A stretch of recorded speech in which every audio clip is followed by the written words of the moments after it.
উত্তর ভারত ভ্রমণে শ্যাম সুন্দর ব্লগে আপনাদের স্বাগত জানাই। উত্তর ভারত ভ্রমণে এসে আমরা আপনাদের ঘুরিয়ে দেখিয়েছি আগ্রার তাজমহল, আগ্রা রেড ফোর্ট, দিল্লির লাল কেল্লা, চাঁদনি চক মার্কেট, দিল্লির সাইট সিন। তার মধ্যে বিশেষ করে আমরা গিয়েছি অক্ষয়ধাম মন্দির, এবং অক্ষয়ধাম মন্দির থেকে এরপর আমরা গিয়েছি দিল্লির রাজঘাটে মহাত্মা গান্ধীর সমাধিস্থল।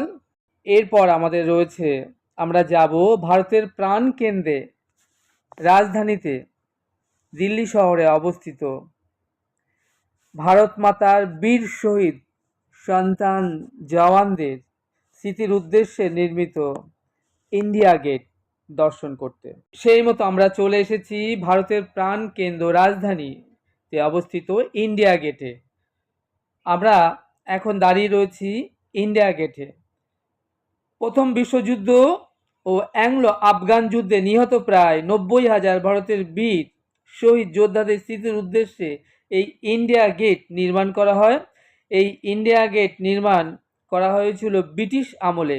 সেই সময় ব্রিটিশ সরকার মনে ভাবলেন এই সমস্ত বীর যোদ্ধাদের স্মৃতির উদ্দেশ্যে একটা স্মৃতিসৌধ নির্মাণ করা বড় প্রয়োজন।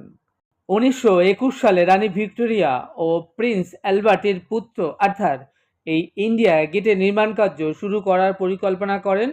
প্যারিসের আর্ক দে তীর্থের আদলে এই 1931 সালে এই ইন্ডিয়া গেট স্মৃতিসৌধটির নকশা তৈরি করেন স্যার এডউইন লুটেন্স। 1921 থেকে 1931 দীর্ঘ 10 বছর সময় লাগে এই ইন্ডিয়া গেটের স্মৃতিসৌধটি নির্মাণ কার্য সমাপ্ত করতে।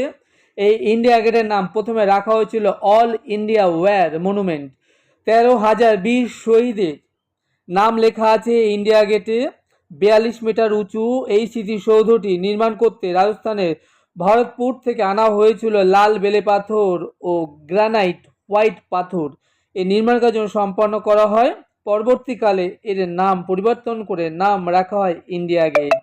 বিশ্বের সবচেয়ে উঁচু স্মৃতিসৌধগুলির মধ্যে এটি একটি অন্যতম।